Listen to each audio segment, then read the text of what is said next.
and welcome to Politics Today. I am Farrukh Pitafi.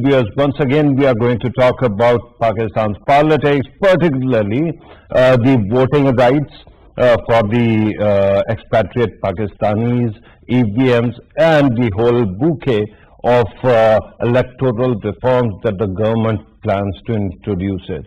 You must have heard the public talks of or press talks of the information minister and the advisor on parliamentary affairs, and it was very clearly pointed out that the government is once again going to approach the opposition in order to get these reform bills approved.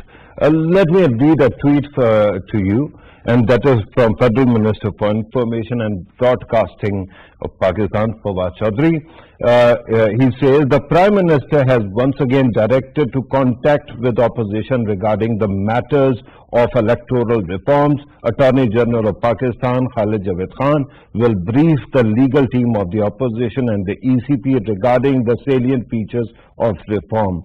He will then submit a report based on the recommendations of the opposition to the Prime Minister, Imran Khan. So this is the tweet that was in front of you.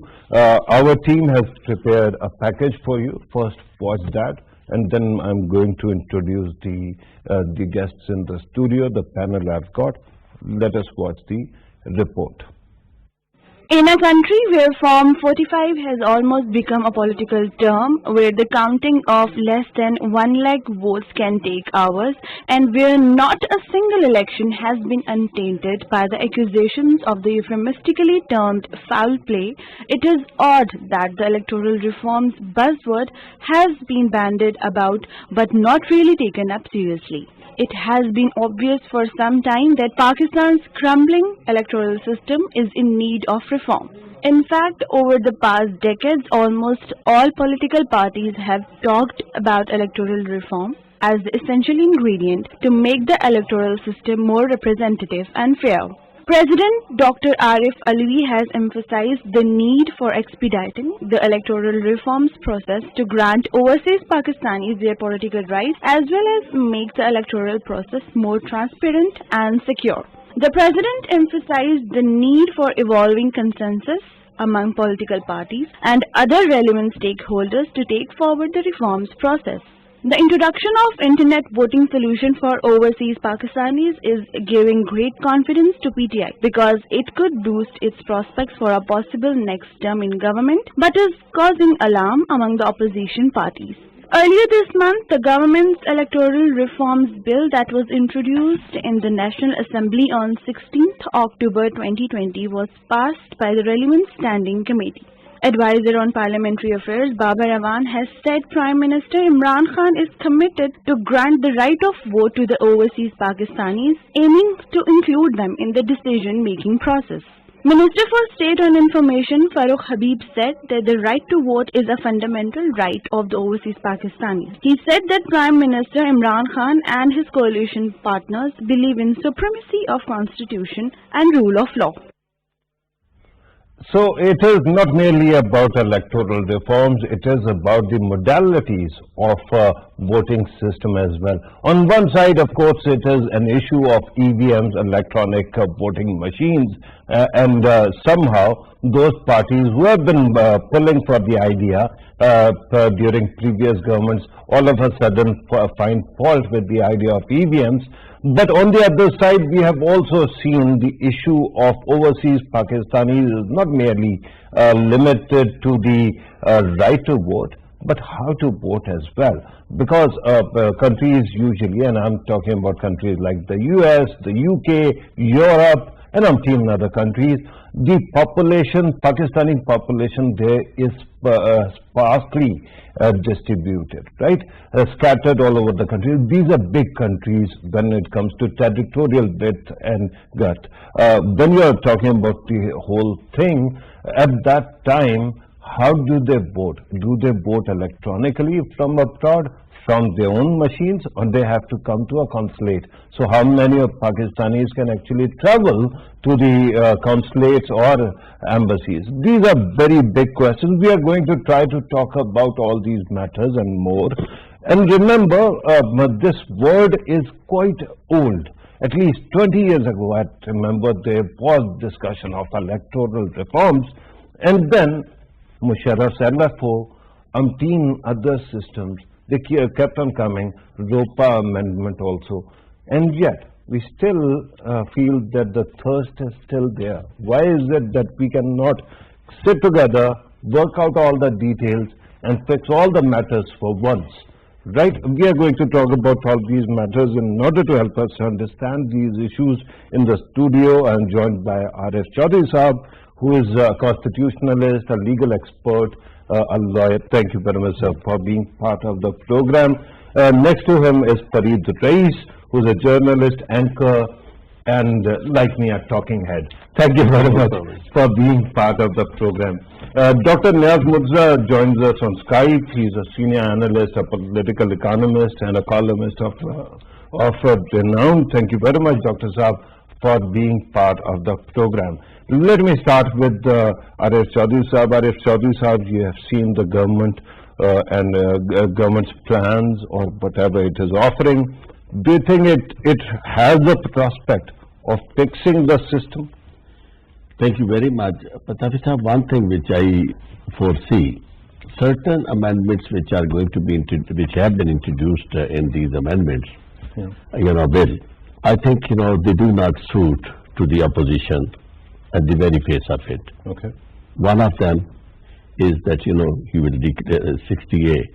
You will declare a seat shall be declared vacant if the return candidate doesn't take oath within 60 days. Okay. Right. So similarly, we just saw an example of that. Yeah. Southern Mossad actually no, coming out of that is relatable to the provinces and it is federal legislation. So it will really pointed out. It will point to Dar.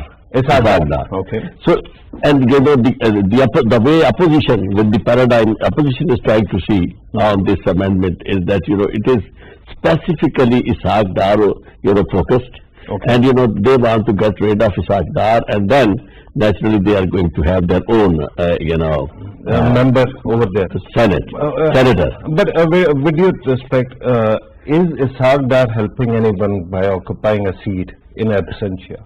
Because at this moment, opposition is one senator down in voting. So, it suits. No. The government will be up, one senator up. If Ishaq Dar seat is vacant. How? Because this seat, which is occupied, numerically, it is giving leverage to the government, to the opposition. Right. But the other thing which they really see that the government is focused on Tareen, Shaukat Tareen. They want him to be the senator. Okay. So they don't want that such a person become senator and then occupy the seat of minister, because somebody who can really deliver should not become a senator. Because they want that this government should not be able to perform. Okay. Should not be able to deliver. Right. And then there are other things also. Yeah. One thing which I think government should also consider, from broader perspectives, that is, this 62, 63. Okay. These are provisions. Now they have become going to be part of the legislation, Right. and they are going to be directly focused, the qualifications for the candidates will be 62 and disqualification 63. But 62, 63 are part of the Constitution. No. You are saying that the qualifications directly, because otherwise one could go, And I'm going to come back to you, sir. Allow me to bring in the other two guests. Fareed, you are the youngest, so you'll have to wait a little bit longer. Let me bring in Dr. Niaz Murza. Dr. Niaz, your take on electoral reforms, and why is it that the opposition doesn't seem to be playing ball when it was clear, a few years ago, that the importance of electronic voting machines, the use of biometrics, and giving the voting rights to the expatriates was something that needed to be done? Well, I think, politicians always look at, what's going to benefit them. That's Right. always there. But then, I think there is also the process that has been adopted by, the government on so many issues, doing things unilaterally. If you compare that with, the way things were done from 2008 to 2018 on, major bills, for example, 18th Amendment, it was all through, negotiations and discussions among multiple parties. There wasn't much discussion in the parliament, but at least before that, all the parties were on board with 18th Amendment, and then similarly with, the electoral reforms that were done under Muslim League. Again, all the parties were on board, including even PTI. So one thing which is different is, just the modality, the kind of, very bad relationships that exist between the government and the opposition in the last 3 years. That is one of the reasons. But then, I think things vary from, issue to issue. So, if, for example, if we take the issue of, voting for expatriate Pakistanis, I think all parties agree that there should be, a mechanism for, having them vote, but it's just, the modality. And, the first advice that I would give all the parties, including the government, is that if they want to have a system which is acceptable to everybody and which is legally, politically, administratively, logistically sound, and which will be implementable properly, the first thing that they should agree is that whatever they agree in terms of, expatriate voting or electronic voting machine will not be applicable on a full-scale basis in the next election. Because if the idea is that, these ideas are going to be implemented in the next election, everybody will be thinking more about their electoral prospects rather than the soundness of these ideas. And in any case, there isn't enough time. Dr. Saab, I have to stop you here and let me ask you something very simple. Sir, let me ask you something very basic. We have been mulling over the idea of EVMs for like 8 years now. I mean, there were trials and there were ideas floated before as well. Now you're saying that it should not be actually introduced in the upcoming elections, which are still 2 years away. How long do you think I have to live to actually see EVMs being used in the country? I am saying not on a full-scale basis. Even if you look at India, after it was decided that they will use EVMs, it took them 2 or 3 election cycles to, involve them and implement them fully on a national basis. And I don't think there is enough time to, do that in a quick way. Same thing with, the voting for expatriate. They should have, the right to vote. Definitely they are Pakistanis, and, it will help them, take more interest in whatever is going on in the country. But these are not things which you can implement them in a hurry. And, there is a lot of research that is available on how, countries around the world implemented some of these ideas. And what you see is there was this principle of gradualism. It wasn't, quickly introduced in a rush within 2 years. It was implemented over several cycles, initial trials, and expanding it a bit more. And that is, the approach Pakistan should adopt. Otherwise, we could have a real mess. There are a lot of issues with, electronic voting machines. If you look at, non-Pakistani literature as well, the research that different agencies have done abroad, they have also identified, these problems, and they all suggest a gradual approach. Nobody says that, you should do these kind of things in a rush. Right.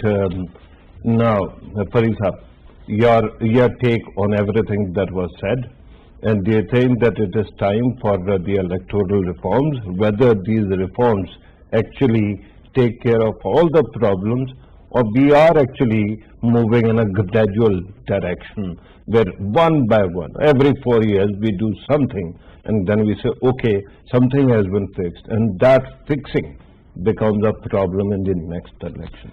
As you discussed earlier, and in your talk you said that it has been years and years you have been hearing about the electoral reforms, and as also I am also being hearing about these electoral reforms, about the EVMs also. I think so this is the best time for the government and for the opposition also, because in every elections and every by-elections we see the mess and the kind of the violent law and order situation after every by-election in the recent past, whatever you have seen. Okay. The mudslinging in every general elections, the allegations of being rigged elections and all those things. Mudslinging is essentially free speech. So how do you curtail that in an election? If you are going to contest an election against me, I will try to disparage your character as much as possible. Very true. In the politics, it has been done, and it is a part of the politics. But the allegation, mainly, I am talking about the allegations leveled against the candidate or the party who lost the election, and the party against the candidates and the parties who have winning the elections, because it is whatever we have been witnessing in the recent past also, and it has been done that all the elections have been rigged and all those and blah blah. Right. The basic thing. So basically, you are saying that the allegations against the impartiality of elections is the problem, right? It is the problem, and it should. Hang on. Farid, I am sure that you must have followed many elections. Yes. Which one was the first election which you actually consciously remember took place, and you actually looked at the screen and followed the election? Can you recall which election? In 1988, the late 88 election. 88 yeah, election, but right? I was a kid at that Yeah. time, but I just remember it a little bit. Even at that time, the parties which lost actually accused of rigging. Yes. Right?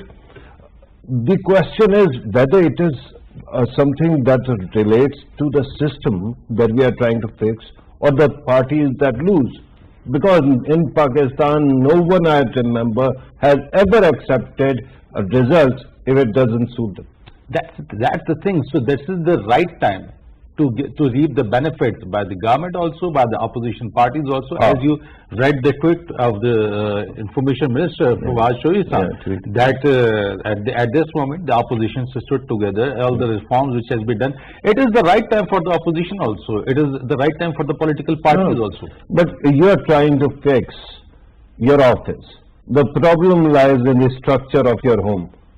How are you fixing that? This is what I am saying. Yeah, this is. You are trying to take care of electoral system, but it is essentially a flaw in the political party's culture that they are not ready to accept any result which doesn't suit them or which doesn't elect them to public office. And if this is the case, then you must come across with if you come across with the EVMs also, you come across with the electoral reforms also. If this is the system and this is the structure which is lying within the parties also, then they will not accept those results also. Right. So this is the thing which need to be addressed. This is the time, because it's not the time for the parties and all the things that to level the allegations. While you were talking, R.S. Chowdhury Sahab shifted slightly forward. So from that, I take it that he wants to add to the discussion. How do you actually, R.S. Chowdhury Sahab, fix the culture of not accepting the results which doesn't suit you? Before answering this question, my submission would be that, we should look in a broader perspective. Okay. I agree with my friend Farid Rais that, it is high time. And particularly all political parties who talk about electoral reforms and who, have always been complaining against rigging of in elections. That's, a very valid point. But in fact, election commission, constitution of election commission is a big issue. Okay. As far as its formation is concerned, Right. at the moment, I may not go to that extent that, you should change the system how it is elected, but at least the persons you select, the qualifications can be changed. Not necessarily that they should always be with the background of, judiciary, or This time it isn't. It's a bureaucrat. Yeah, it's a bureaucrat, but you should change the, you should try to change the total posture of those who are, sitting in the election commission, and you should have, one thing which I think, through your this channel and media, I would like to emphasize that this retirement age must be observed everywhere. Okay. You should bring in people who are in service. Okay. So they should be held responsible, and even while they are in service, they will.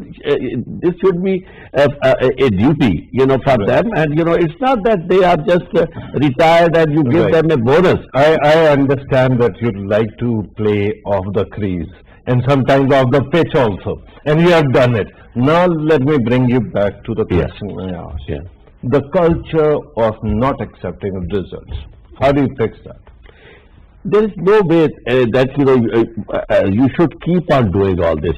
Instead of waiting for the time that as you said, that rightly said, that how long do I have to live to see those days when electronic machines are working. Yeah. It may be a doctor may be right, in saying that it may not be possible, but at least at the moment you should legislate. You should make those laws. And after that, you should try to implement those laws, because once you bring all these things in the system, in the legislation, then working should be started on that. Until and unless you make a legislation on these points, how can you talk about electoral reforms? Then if it is not possible, then everybody should forget that election reforms are only, a propaganda everybody has, as corruption. In Pakistan now, people will see that, it's only a mantra that if you are in the government, you are talking about corruption against those who are, wherever they are. Right. So, but, as a matter of fact, nobody is serious. So if you are serious, and you really want to fix this system, and you want to bring in place that election system where people at least can cast their votes. Those people who are in villages, you will agree with me, many of them do not exercise the right of vote. But because we are talking about the digital part of how elections are going to take place, let me jog your memory. Right before 2018 elections, opposition and government parties actually agreed on certain things, right? They brought in the idea of an RTS, a result telling system. It was telling system. Okay, so they actually brought it in. The parties at that time which were ruling were the first to find a fault with it when elections were taking place. And when the result comes, they actually reject it, and they actually interestingly come up with a conspiracy theory that it was somehow rigged through this process, which was basically an aggregator, nothing else.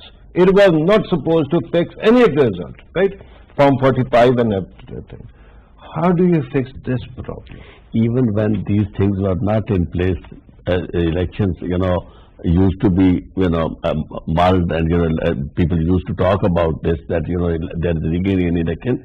That is a culture which has to be fixed within a course of time, when, particularly those people who really face this music, elections, once they fail in elections, and they rightly are rejected by the people, and a time will come that people will also say, because this election, this 18 election, 2018. I've seen more than a dozen elections by now, and if this culture hasn't evolved today, who is to guarantee that it is going to take place in my life? Then my pessimistic note, which is always that when anybody asks, Dr. Niaz Mirza, here is the concern. If I'm talking to some of the most learned people I've met, including your good self, and if these people cannot provide me with a clear answer how to fix the problem of not accepting results, what am I going to do? Because then it means that no such solution exists. Well, it's a long-term process, and the way to start is to keep strengthening your system. Just look at whatever issues are cropping up each time. Then you keep fixing them, and that process has started in Pakistan. The reforms that were done in 2015 or 16. under PMLN, they were a good first step. They were generally appreciated by neutral observers, and they did take care of, a lot of problems. But then, other problems come up, and it was a similar process in India too, where, the process was spread over at least 3 or 4 election cycles, and now you don't really see the situation where, there is a complete rejection by the opposition. They may have complaints about a few seats here and there, but overall, the election results are accepted. And of course, the reason there is that, the elections there are completely in the hands of, the Election Commission of India. Outside forces are not interfering, the way it happens in Pakistan. In Pakistan, that is also, a big issue. That it's not just a fight between the political parties, but other institutions also interfere, and that also creates a lot of problems. But that's a separate issue. The electoral reforms that we are talking about here today is more about the technical issues about how to hold good elections on the election day. Right. And for that, again, we need to look at every time we have these neutral observers come in and look at the kind of issues they are suggesting. So, for example, we have the European Union, the Commonwealth. Within Pakistan, we have PAFAN. Why don't we look at what the kind of things that they are suggesting? Right. And if you look at there are serious concerns, Dr. Saab, but here's my concern. And my concern is that we Pakistanis have the habit of fixing only the rational part of the equation. We don't even look at the irrational part. For example, whenever it comes to tax collection, usually people who are registered complain that they have to bear the brunt of all the taxes or tax hikes. Similarly, when you talk about the electoral system, the system itself is quite rational because you have systems, procedures, transparency. But there is one irrational part which doesn't allow you to govern it at all. And I'm talking about political parties. This irrational attitude of political parties of not accepting results, is it not actually related to the fact that they are not rational actors, that they don't have democracy within them, that there is no transparency, and most of the parties are actually ruled by one man, one family, one clan, or one group? Well, all that is very similar to what you have in Sri Lanka and India too. You have dynastic parties there as well, and the stronghold of the Gandhis or Modi or Rajapakses. But then you don't have these problems there. They've worked out their systems, and there is at least that basic trust in the system. So one part of that is that there are no non-political actors interfering in those countries, and then the second part is that over a long period of time they have strengthened their electoral system. It did not have happen overnight. If you look at the histories of electoral reforms in India and Sri Lanka, you see a long process, and we also have to go through it. And once we go through that and fix the problem of interference by other actors, then I think we can think of a similar situation in Pakistan. Dr. Saab, you were talking about dynastic politics in India, and that actually reminded me of that dynastic party. You must recall in 2019 it got something like between 44 and 64 seats, and it could not even qualify for retaining the opposition leader position in the parliament. So there seems to be something that is going on in India, and that is that whenever you have transparency in the party, dynastic politics is rejected. It doesn't seem to be happening in Pakistan. That's maybe one party. So the same thing has happened with the PPP. But then, there are so many other regional parties that are dynastic, and even if they are not dynastic, there is one strong person who's leading them. And they have all the power. It's not very democratic parties what you have in the UK or the US. They for example, PTI is not dynastic at the top at least, but everybody knows that power lies with Imran Khan, and without Imran Khan the party is nothing. So you do have similar parallels in India and Pakistan and Bangladesh, But again, the solution is, taking it and, working collaboratively. So that process started in 2015-16. And I hope PTI also adopts a similar approach of, getting everybody on board, thrashing out issues instead of having, this outlook that, the opposition is all crooks and thieves and I will not talk to them. That's a good point. Let me actually go to Fareed's race. Fareed, here's the problem, and I'm sure that you are seeing it as well. If you are a political party which has system which is based on merits, merit system, progress, you collect your funds through transparent and well-laid laws, and then you also keep on changing, if not first-tier leadership, at least second-tier leadership through electoral process. Then you are more likely to invest more trust in the system because your stakes are there. But if you are a Malajat party, you belong to one clan or one family, you are not going to accept that results. We keep on talking about fixing the electoral system when political parties don't allow election commission to regulate them. Is it not true? It is true. It is true. And you have very rightly pointed out this thing that the political parties within themselves should regulate themselves. This is the very important thing, because as you talked about the political parties, we see that it is just like working as a group. If it's a father is leading the party, then his son, and then so on and so on. So this thing needs to be regulated, because unless and until the political parties pay attention to their internal system, their internal structure, their internal way of understanding the things, how can me and you can assume, or we should expect from them that they should accept the results, they should accept the EVMs, they should accept the electronically or the digital voting. And as you discussed this thing, the right to vote for the Pakistanis, the expatriates who are living outside Pakistan. So that would be the biggest problem and the dilemma for the system and the upcoming elections, because the opposition and all the other political parties will not be willing to accept those results. Everybody will find a way to reject the results.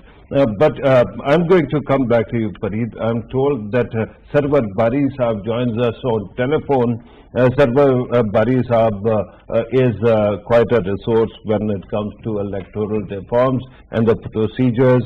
With him, we have spent many time discussing many or observing many elections. Sarwar Bari Saab, thank you very much, sir, for being part of the program. Sir, last time we were talking about EVMs and how the system is going to shape up in coming days. One question that I have to ask you, and you have been observing elections for quite some time, and I will be delighted if you can actually give me an example of one election in our living memory where results were accepted by all parties. If that is not the case, what is wrong? Is it wrong with the system or the political party, sir? Well, in my view, the main problem lies with the kind of political class which we have for the last many decades. If you look at our members of National Assembly and Provincial Assemblies, we know very well that they belong to either a feudal family or to a business interest. Now, why they would contest election? Because a businessman does not have a time to spend his resources and money and his capital on elections. He doesn't have the time. He must be running his own business. But you see what has happened gradually in Pakistan. Our electoral system has been completely hijacked by vested interest. Therefore, if you look at the composition of our National Assembly or Provincial Assemblies or even Senate, you may find that our assemblies are controlled with less than 500 families of Pakistan. Similarly, and this is not unique in politics, but also if we look at the number of companies controlling our stock exchange, according to a recent study of Pakistan Institute of Development Economics, 31 families are now controlling our stock exchange and the boards of corporations. And you will find that most of them are also in politics. So it's an overlapping of politics and economic interest which has been causing serious inequalities in Pakistan, not only in economic terms but also as far as the power is concerned. So, Right. and then this goes Bari against- Sahab, democracy is supposed to fix all that, and electoral system essentially so. Why is it that we haven't been able to fix it, and is there a fix possible? I don't think that democracy has the potential to address or to rectify or ratify or to improve this system. We can look at India, where electoral elections and parliament has been in constant business. There has never been any military takeover in India, but you can find that the power and wealth has concentrated in few hands. It was not the case in 1947. So I think the democracy itself is not going to address this issue. Okay. Even if you look at now in America or even in UK, there has been a debate, a serious debate has been initiated by serious scholars that gradually as the income inequality increases, the quality of democracy has also deteriorated in Western Europe as well. So if this can happen in America, this can happen in Britain, and this is happening in Germany as well. And Right. in France as well, the extremist right-wing Islamophobic parties are becoming more popular because the state had failed in the past to invest on people's welfare. The welfare state has been almost gone in the Good West point, as sir. well. Bari I Sahab, don't think that- one I last don't question before I let you go, and that is about giving the right to expatriate Pakistanis. Sir, do you have any idea, any modality in mind? Because I understand that if I am living in Texas and if I have to go to Washington DC to cast my vote, or California, it will be very difficult. Or if I use my own computer, then it can be hacked. So what is the compromise or solution here? Well, I think one that you may remember that after the general election 2018, we had 35 by-elections. And during those elections, we gave this right to overseas Pakistanis to vote from abroad. You may remember that. Yeah. And they were allowed to use internet for that purpose. But you see, the problem is approximately 9 million Pakistanis live abroad and work there. And out of 9 million, 4.7 million are residing in Middle Eastern countries. Now, the problem is that Election Commission, in fact, disenfranchise thousands of people by introducing some conditionalities, like one, that every Pakistani who is living abroad must have email so that he could register himself or herself through email, and then the Election Commission would allot him some password. Right. Now, most of the workers, Pakistani workers who are residing and working in Middle Eastern countries, they are illiterate or semi-literate, and they don't use email. There is enough data available about that. Now, Right. by having this condition, Election Commission in fact disenfranchised all those people. Similarly, Right. then the second condition was that their passport must be valid and available at the time of voting if they wanted to vote in person. Now, you also know, I know, you know, everybody knows that in